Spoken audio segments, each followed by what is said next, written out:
This is the Crisscross Show. I'm back, and it's been about 43 days since I last filmed an episode, and one of my 2022 goals was to film an episode and upload one at least every Thursday. So I'm back, and I'm going to try to keep this trend up, all right? So 52 episodes is my goal this year, and hopefully I can get to it. But anyways, I do have a packed episode. I will be talking about the Lakers. I'll be talking about my mid-season NBA rankings because we are in the middle of the season right now, or around the middle of the season for the NBA. I'm also going to give you my NFL Week 18 predictions, which is basically my Chris Pick 6. I'm also going to tell you why Aaron Rodgers should be the MVP of the league. I'm also bringing back the segment Something, Nothing, and Everything, as well as Fly on the Wall. And I'm also going to give you a special surprise at the end. So anyways, enjoy. All right, like I begin every episode, I'm actually going to bring this jersey back. I like to show a jersey because I have so many before I start every episode. And here is a jersey that I showed, I think, a couple episodes ago. It's a LeBron James jersey. Again, it's pretty basic. I know I have a lot of LeBron jerseys. Probably about 99.9% of my jerseys are LeBrons. I do have a Kevin Love. I do have a Kyrie. I do have a Duncan Robinson. I do have a Chris Paul. But again, I mostly have just LeBron jerseys. So there you go. That's my jersey of the day. So anyways, back to the regular scheduled program. Okay, so my first segment, and I want to talk to the audience first. I want to make a connection with you guys. Have you ever been in a toxic relationship, whether it's a friendship or you've had a toxic relationship in the past with a boyfriend or a girlfriend? Now, in that toxic relationship, it's not easy to get out of, right? Because the person's either very controlling or the person manipulates you and says, oh, I'll change, right? And you keep going back to them and you know it's not good for you, and people tell you it's not good for you. People say, hey, you should move on, you should dump them, you should leave them, they're not going to change and whatnot, right? But you go back because you have hope and you say, no, they told me that they changed, but then they don't, right? They stay the same. That's exactly how I feel with the Los Angeles Lakers. Every night I tell myself I'm going to sleep early because they play at 9:30 here in Chicago. And I say I'm going to go to sleep early. I need to go to school. I need to do all the other things. I need to be up early in the morning. And every night I say, no, you know what? I'm going to watch the game because, they're going to win tonight. And I want to go to sleep happy, And they end up, making me stressed out throughout the game. They end up blowing big leads. They end up actually being in a lot of close games. Now, for me, who's very, very passionate with the Los Angeles Lakers, it's very stressful watching those games. And it's like a toxic relationship. It's like I keep telling myself, you know what, they're going to change. The Lakers keep, after their post-game interviews, they keep saying, oh, we have a lot of growth. And they keep saying all these things that we believe in the system and whatever. And it's just toxic, and I'm being sucked right into it, and it's crazy. And I mean, what I'm about to say right now about the Lakers just speaks to everything. Currently, they sit at 20-19 in the Western, or in the league, with record-wise. They are currently the 6th seed in the Western Conference. And they've had some chemistry problems. They've had player injuries. They've had players in and out of the lineup due to COVID protocol. And again, I understand it's the entire league. The league has all suffered with COVID protocols. There's been players in and out of lineups. There have been games canceled because of non-eligible players to play, or not eligible players to play. Now, with the Lakers, they've been so far a disappointment, right? You have Anthony Davis, LeBron James, and Russell Westbrook. Now, we know when LeBron was with Miami Heat the first time around, they were 9-8, and everyone was worried, and then they ended up exploding with a bunch of wins. This team is a little different because Russell Westbrook's not a shooter. He's never been known as a shooter. No one really respects him from the three-point line. Anthony Davis is injury prone, and LeBron, he's year 19. He's old in NBA terms. So currently they have been struggling. Again, players in and out of lineup, and I understand that's the rest of the league. But the difference between the Lakers and the rest of the league is the Lakers essentially have an entirely new team. They've kept Anthony Davis, LeBron James, and Taylor Horton-Tucker from last year's lineup, and that's it. Everyone else is new. I understand Dwight Howard came back, Rondo came back, Trevor Ariza was with them 15 years ago, Wayne Ellington was with them about 5 years ago. I understand that, but again, it's a whole different lineup, different coaching system. Jason Kidd left. Frank Vogel's taking a lot of criticism, and again, I don't understand why he's taking a lot of criticism.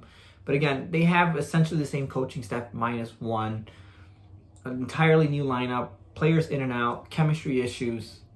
We kind of got to give the Lakers a break here. I understand that everyone's going through all this stuff as well with COVID protocols, but again, the Lakers are also working on chemistry.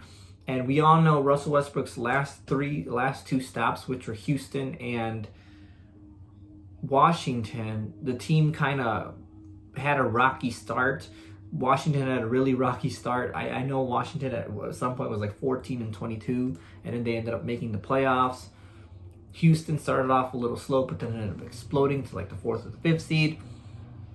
Now, the Lakers, again, have to learn how to play with Russell Westbrook, who's a turnover machine.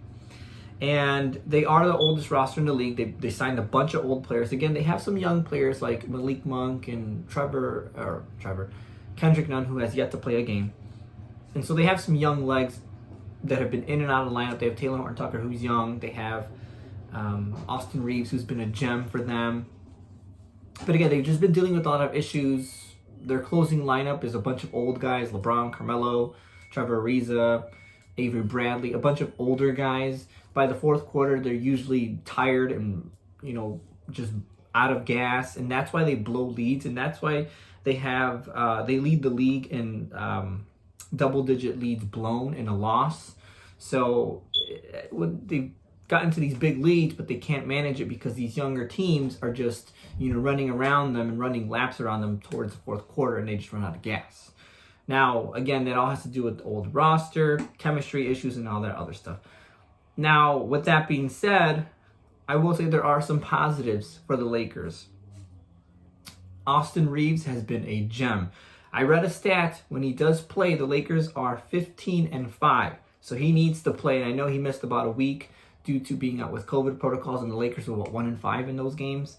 So when he does play, they do win, because again, he brings defense, he brings energy, and he's young, so he's gonna be energetic. Stanley Johnson, now I know he's played a couple games since Christmas. He's been a low-key steal for them in the 10-day or 10-day contract signings. He's brought energy. He's been playing the defense. Again, I didn't like him a couple years ago when he was with Detroit because, again, he talked crap about LeBron. But again, he's been pretty good. He's been pretty reliable on a defensive end. Also, LeBron playing center has been amazing for them. Again, LeBron's 6'9". He's a pretty tall guy, so him playing center just makes sense. And if you really see LeBron compared to other centers in the league, he's pretty much bigger than all of them. So again, LeBron's a pretty big guy. And also, LeBron's also been better in the free throw. He's shooting around 77% this year, which is better than the past 4 or 5 years, where he's been shooting around the 60s. LeBron's also been stepping up, and again, everyone's worried about him being year 19. But again, he's in shape now. At the beginning of the year, he looked a little rusty, but LeBron is like a guy that needs to get in shape or needs to play to get in shape.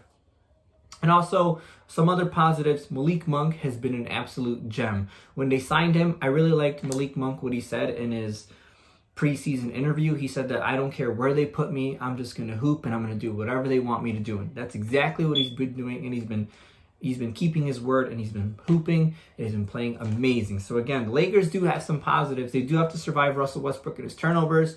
And I told myself in 2022 that I was not going to criticize Russell Westbrook as long as he is on the Lakers. And that's what I'm going to try to do. And he proved me wrong, or he proved the critics wrong by, having a 0 turnover game last game. But we'll see how that goes. Again, it was a big segment about the Lakers, but this is the team that I watch every single game. And games that I do miss, I end up rewatching those games, and I don't miss many games. I think I've only missed one. I do fall asleep when I do watch some of them, but I am watching it for the most part. So I will get into more on the Lakers later, but I just wanted to give you an update on the team that, I'm rooting for to win the NBA championship. So that's my segment on the Lakers. All right, so I did mention that I was going to have an NBA rankings. Now, if you saw the last episode, which was about 43 days ago, you saw that I did a pyramid scheme, which is more of a tier system than a ranking system, because the ranking system is pretty easy. You just put the teams with the best record at the top and the teams with the worst record at the bottom. Now I sort of kind of did that. I just mixed some teams around based on where I believe they belong. I am posting the tiers right up here as well as I say them. So I did kind of rank every team in like a pyramid scheme, kind of like a food pyramid scheme. And I'm going to list it from bottom all the way to the top. So starting from the bottom, is it the draft yet? That's where these teams rank. Orlando, Detroit, Houston, OKC, New Orleans, and Sacramento. Orlando and Detroit both have 7 wins amongst them. The rest of the teams have around 11 to 13 to 14 to 15 to 16 wins.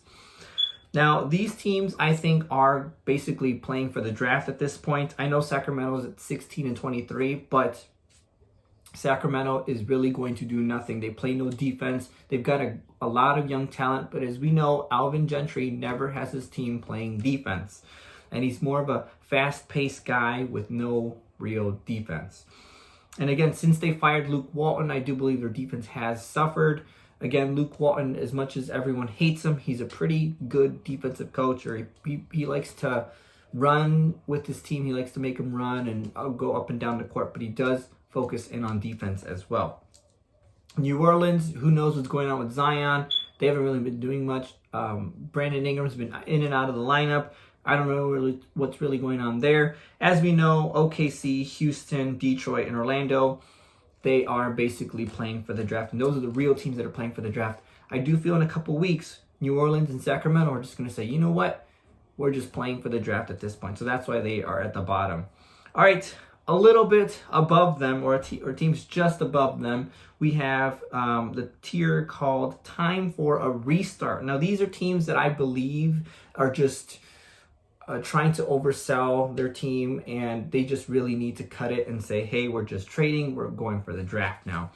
Those teams include Portland, Indiana, San Antonio, Toronto, and Washington. I think they need to explode the team. I think Portland needs to get rid of Damian Lillard, give him a new home, let him compete for a championship, because it's definitely not happening in Portland. Indiana, Miles Turner came out with a little bit of criticism a couple weeks ago on the team. I think Domantas Sabonis, they're wasting his talent with him staying in Indiana. San Antonio, we kind of know they're going through a rebuild, but they just win too many games to really determine that.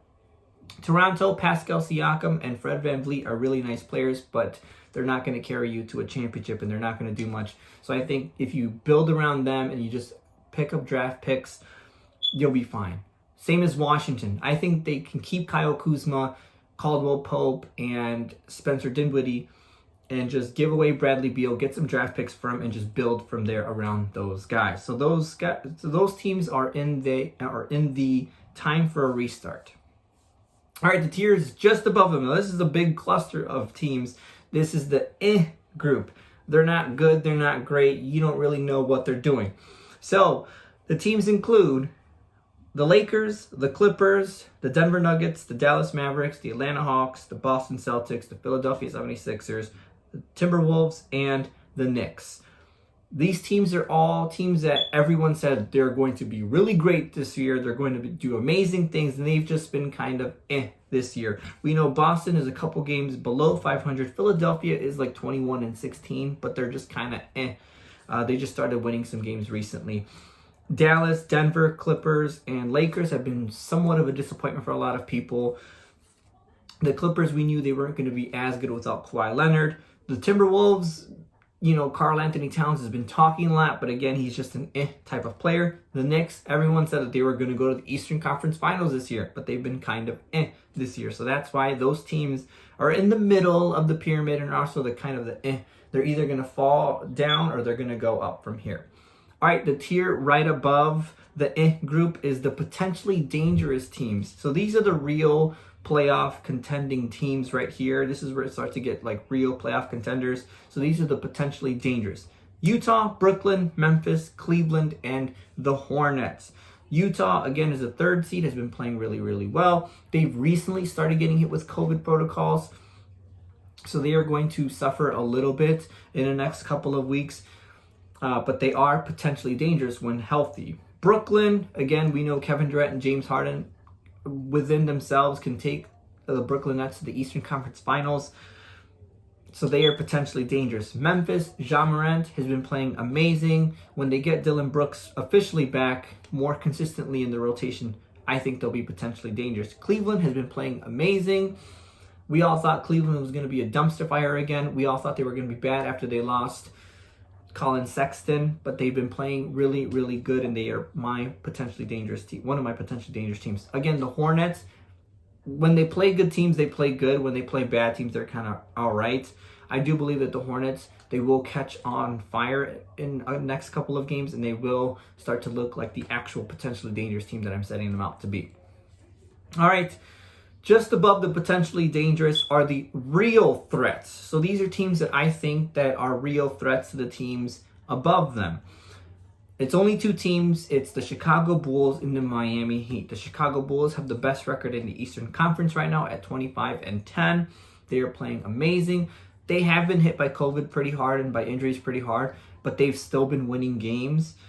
I don't know how that's going on, but they are winning games regardless. DeMar DeRozan has basically quieted his critics so far. Miami, again, when fully healthy, we know how potentially dangerous they've been. And they've been pretty good with players in and out of the lineup. Again, Eric Spoelstra is a pretty good coach. He has his team well coached, and he has his team ready to play. So the real threats are Chicago and Miami. Now, the number one contenders, no surprise, Phoenix, Golden State, and Milwaukee. Again, Milwaukee is the defending champions. I read a stat when Chris Middleton and Drew Holiday and Giannis all play, that they are like 20-6 or something this year. So they are pretty good when they have their big three. So again, Milwaukee is the current defending champion, so they have to be up there. They are playing good basketball when all of them play together. Golden State, we know Klay Thompson's going to come back, and they're going to be actually like humongous threats with Klay Thompson back. And again, Phoenix has been playing amazing. I do believe they still have the best record in the Western Conference.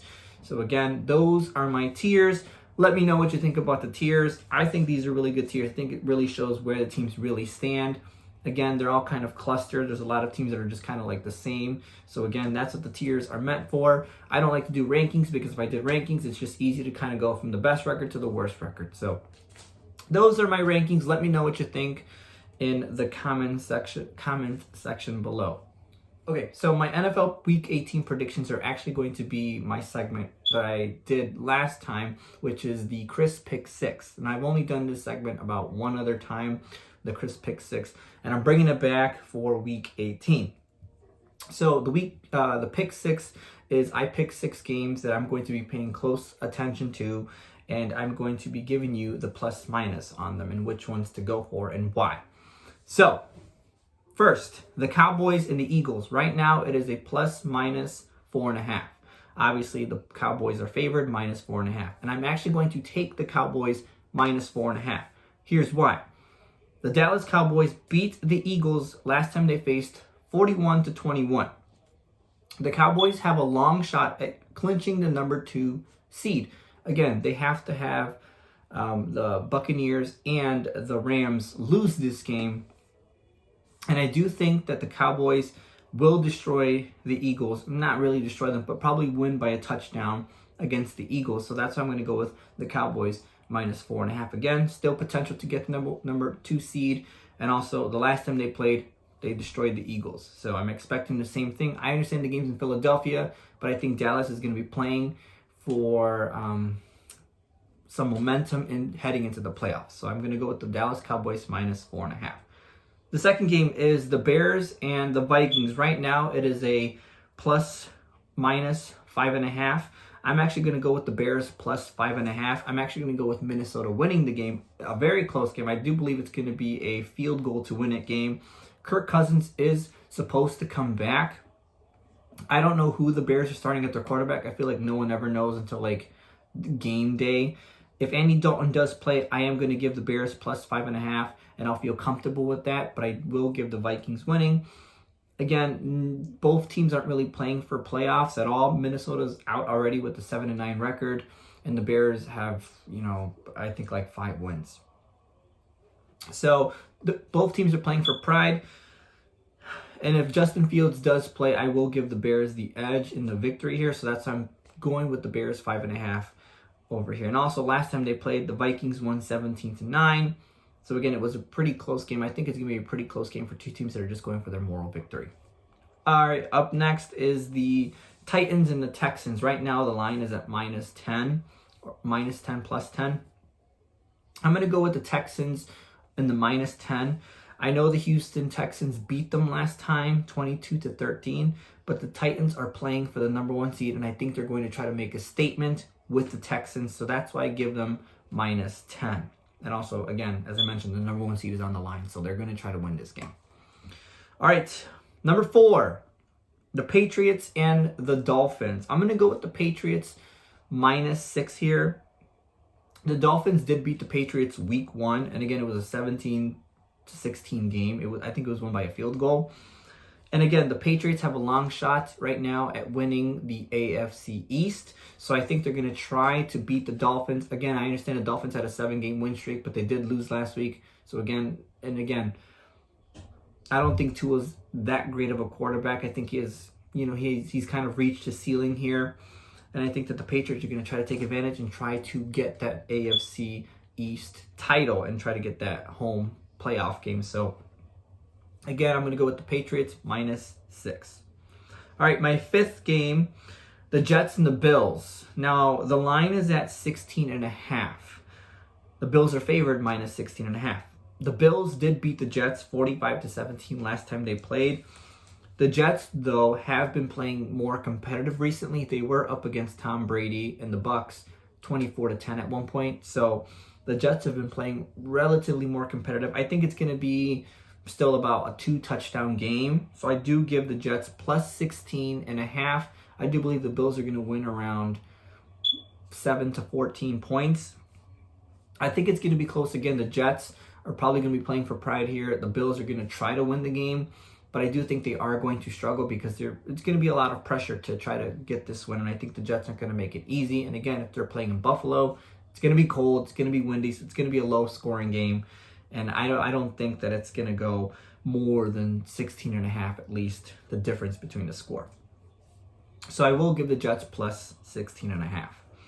Last game is the Raiders and the Chargers. Now, I'm actually going to go with the Raiders +3 here. I'm going to give the Raiders the win as well. This is basically a win and you're in playoff. So this is going to be a Sunday night game, a marquee game. Basically, the winner gets in the playoffs, and the loser can potentially be out depending on how the loser loses, or depending on the other games as well. So the Raiders currently are on a 3-game win streak. They beat the Browns, they beat the Broncos, and they beat the Colts. And they've beaten them all pretty much close games, which is why I'm going with the Raiders +3, because I do believe it's going to be a close game. I do believe it's going to be a chess match. It's going to be a quarterback matchup here. The quarterbacks are going to throw a lot of touchdowns. They are in the Chargers Stadium, so it's going to be inside SoFi Stadium. So I think it's going to be a high-scoring game. I think it's going to be in the 30s and 40s. Just a big, quarterback clash here. Again, I am going with the Raiders +3. The Chargers did lose to the Texans and the Chiefs. They have beaten the Broncos and the Giants. So again, that's not saying much. They've been 2-2 in their last 4 games. And again, it's a win and you're in. And I do believe Derek Carr, with all the controversy that's gone on with the Raiders, wants this win. So again, that is my Chris Pick 6. Let me know what you think. And let me know if you're going to do those exact bets. Okay, so I'm going to stay with the NFL here, and I'm going to tell you who should be the MVP. Now, I mentioned this earlier at the beginning of the show, and I said that Aaron Rodgers should be the MVP. Now, I'm going to keep this brief. Aaron Rodgers currently has his team as the number 1 seed, and it's already locked up headed into Week 18. Best record in the league as well.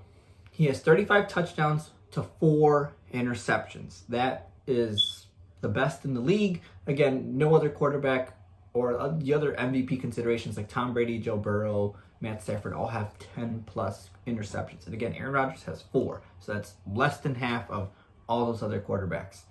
He's also number 1 in QBR, which is actually an important stat because, again, it accumulates everything that the quarterback does.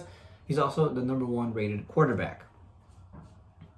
Is that not good? Is that not tell you the overall picture of the quarterback? Now, in the last 2 years, and again, you may say, why are you including last year?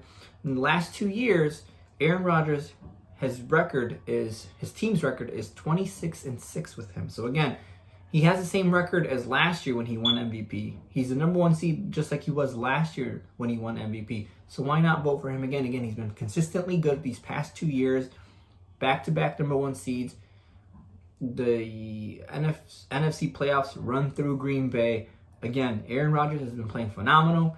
Number 1 in QBR, number 1 rated quarterback. Again, he may be middle of the pack in yards, in total yards. He may be middle of the pack or around top 10 in total touchdowns. But again, Aaron Rodgers is taking care of the football. He's playing team ball. He's playing for his team. He's been nothing but good for his team on the field. So again, Aaron Rodgers should win MVP. I understand I'm in the Chicagoland area, and there's going to be a lot of Bears fans that have a lot to say to that. But I just want you to know who has been the MVP of the league, who has been the most valuable to their team. Aaron Rodgers. When he didn't play, he missed 1 game this year. When he didn't play, they lost to the Chiefs.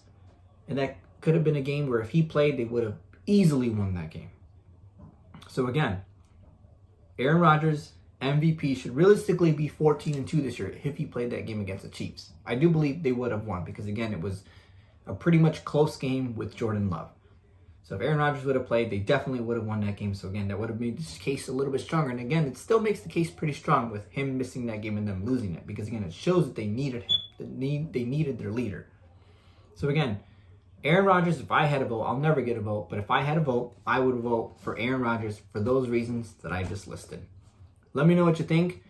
Again, if you think Matthew Stafford, Tom Brady, or Joe Burrow, you're not wrong. But again, you have a case. But I just think that Aaron Rodgers should be MVP. All right, this next segment is what I like to call something, nothing, or everything. Now, this is where I give you 3 different things that happened, and I tell you whether they are something, nothing, or everything. Now, starting off with Kevin Porter Jr. from the Houston Rockets leaving the arena. Is this something, nothing, or everything? I think that this is everything. Why do I think this is everything? I understand he's a young player. I understand he's had history in the past. But you do not leave your team at halftime. You do not leave the arena at halftime after getting into an argument with the coach. Again, I don't know exactly what the argument was, but he left the team. He left his team basically unattended. I understand maybe he just said, you know what, I'm not coming out at halftime. I'm going to stay here in the locker room. That would have been fine with me. But to leave the arena, to entirely leave the arena and just abandon your team on a game you're already losing, it's everything. It's childish, it's immature.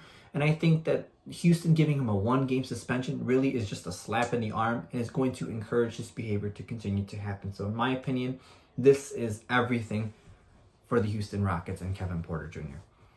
Up next, Antonio Brown, his dramatic exit, leaving the game against the Jets. His team at that point was down 24-10. And I read a little bit about what Bruce Arians said, about what Antonio Brown said. And that they had an argument about putting Antonio back in the game and Antonio not wanting to go back into the game because he's injured and whatnot. Now, I understand that sometimes teams will make players play injured. Again, I don't know the severity of Antonio Brown being injured, but he did say he's going to get surgery and repair that and be back better than ever. I think this is something. I don't think this is everything because, again, it's Antonio Brown. He's done this before. This is kind of who he is. We should have known and expected it, especially when the Tampa Bay Buccaneers brought him back after his fake vaccination card. Again, it's something. It's just who he is. I don't think it's a big deal. I think the Facebook Live was a bigger deal. I think him storming out was just kind of him trying to show off that he's cool and whatnot. We all know those people that try to be cool and try to be defiant and think it's so cool to be defiant and try to, use it and say, I'm so cool, I'm so defiant. But it's really not. But again, this is who Antonio Brown is. At this point, teams have given him chances, and they know this. That's all I really gotta say. It's something. It's not everything, but it is what it is with Antonio Brown. All right, the last one is Steph Curry's slump. So in the past 2 games, he shot 2 for 19 from 3. and he's had about 9 points and 14 points in the last 2 games. To me, this is nothing. Every good player is allowed to have a slump. Now, Steph Curry, a lot of teams are keying in on him. No one wants him to shoot threes. No one wants him to have a good game. Again, Steph Curry not playing well still impacts the game. He still impacts the game in a positive way. Steph Curry is a huge player for the Golden State Warriors, and he makes a huge impact just being on the court. Sometimes when he's involved in the pick and roll, he gets double teamed, and again, it leaves the guy wide open. So again, this is nothing. He's allowed to have a slump. Steph Curry is such a great player. He's going to get Klay Thompson back soon, and this slump is going to stop because teams cannot do what they're doing right now to him with Klay Thompson sharing the court with him. So again, this is nothing. He's allowed to have a slump. You're allowed to have a few bumps in the road. It's okay. It's nothing. So anyways, that is my something, nothing, and everything segment. All right, up next is my fly on the wall segment. Now, my fly on the wall segment is where I see a quote, I listen to a quote, and I, just give my 2 cents on it because I'm the fly on the wall. I really don't know what else is going on from there. Now, this one is involving the Lakers. And as I mentioned before, Russell Westbrook is a turnover machine. And there was a quote after his 9 turnover game where he said, "My game is not predicted on shots or if I turn the ball over. I'm allowed to miss shots. I can turn the ball over. That's all part of the game." Now, what I'm going to say about this, and I'm going to try to be nice because I told myself I'm not going to make fun of Russell Westbrook as long as he's on the Lakers in 2022. You are allowed to miss shots. You are allowed to turn the ball over, Russell Westbrook. But I watch every single Laker game, and Russell Westbrook makes the same turnovers every single game. The jumping in the air, looking for a person to pass it to, and ends up passing it either out of bounds or to the other team. He also makes a lot of careless turnovers around the basket. He's also carelessly turned the ball over by just picking up the ball and hitting his knee and it just going out of bounds. I mean, there are some turnovers that you can control. Some turnovers, again, they're just going to happen. It's part of the game. You play 82 games. Something crazy is going to happen throughout the game. But again, if you watch the games like I do, Russell Westbrook makes the same mistake almost every game. Now, again, the last game they played against the Sacramento Kings, he had no turnovers. But again, he touched the ball a lot less. Malik Monk and LeBron James mostly held the ball. Again, Russell Westbrook did bring the ball over, but again, Russell Westbrook did not initiate the offense as much as he did in this past game. So again, he did have 0 turnovers, and again, it was good. They ended up winning, and again, but Russell Westbrook is a turnover machine. He had 9 turnovers, 7 turnovers, 8 turnovers so far this season in a game. Some players have 8 turnovers in 4 games. But Russell Westbrook does that sometimes in an entire game. Sometimes he has half the team's turnovers, which is crazy enough. So again, my fly on the wall here is, yes, I understand Russell Westbrook. You are allowed to turn the ball over. You are allowed to miss shots. But when you miss shots badly and you make the same mistakes all the time in every game, and you don't really seem to be fixing that, last game you did fix it, and let's see where you go from there. But again, that's just one game. So my fly on the wall, my 2 cents is, I'm going to monitor this. He did have a 0 turnover game last game, but I'm going to monitor this and I'm going to continue to watch because, again, that quote is strong, and the fact that he backed it up for one game is nice, but I just want to see a little bit more from Russell Westbrook in regards to this. I want to see him succeed because he's on my team. So that is my fly on the wall segment with the Russell Westbrook quote. All right, so my last segment of the day, or for this episode, is my sports New Year's wish. So these are 5 wishes that I have for this year, this calendar year, for my sports,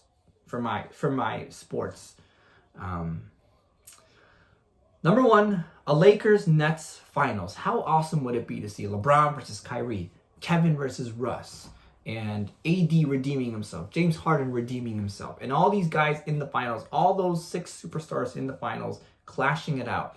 I think it'll be entertaining. I think it'll be fun to watch. you'll get a lot of people either rooting for LeBron or rooting for Kevin Durant, and you'll get essentially the two best players this past decade going head to head in 2022. That is what I hope for my NBA Finals. Up next, we're going to stay with the NBA. I'm going to stay with the Lakers. LeBron to win his 5th MVP. LeBron has been putting up amazing numbers so far. At least these past 10 games, it's been a lot of amazing numbers. If LeBron can get the Lakers to about a 4-3 seed, I know 3 seed's kind of a reach, but if he can at least get them to the 4 seed, at least close to the 3 seed, he'll make a case for himself to be MVP. And again, the story, year 19, older guy, 37 years old, winning MVP. That'll be a good story to kind of set in the sun when it's all said and done for LeBron. So my number 2 is LeBron to win his 5th MVP.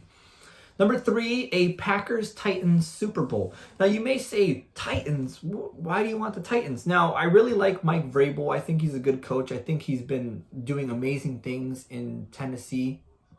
Again, Tennessee is mostly known for Derrick Henry and his running game.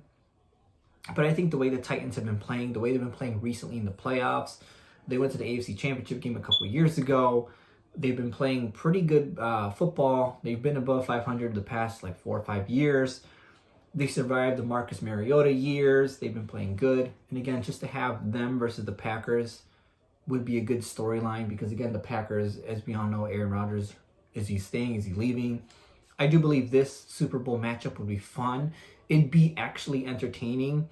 I know everyone's rooting for an Aaron Rodgers, Patrick Mahomes Super Bowl, but I do believe this one will be nice because it's going to be Aaron Rodgers. Is it his last game? Mike Vrabel, is he actually, a genius like everyone has been saying he is?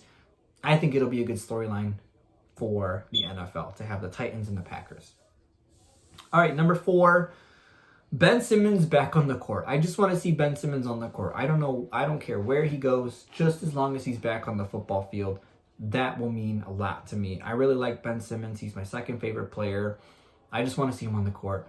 I just want to see him out of Philadelphia and playing basketball because I really like Ben Simmons. I think he's a really good player. If he develops a jump shot, the sky's the limit if he develops a jump shot because he's already good defensively, already a good passer, already a good rebounder. He's tall, he's 6'10". I think that'll be good just to have Ben Simmons back on the court. So I hope to have him back on the court in 2022. My last one, get Joe Burrow help. Now, Joe Burrow has been impressing me this year because, again, it's the second year and he already won the AFC North title when no one predicted the Bengals to win the AFC North, at least for the next 5 years. Everyone said it's Lamar, it's Baker, it's Big Ben, he's going to come back for redemption. But Joe Burrow ended up just winning. Again, I understand Lamar Jackson went out with injury. Baker Mayfield's been injured. Big Ben has just been old and slow.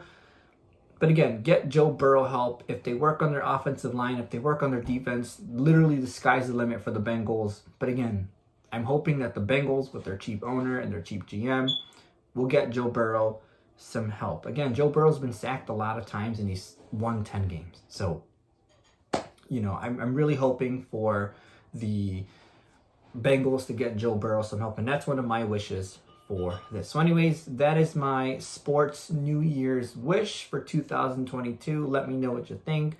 Give me your sports wish in the comment section below. But anyways, hopefully you enjoyed this episode, and I'm going to try to be back every single Thursday.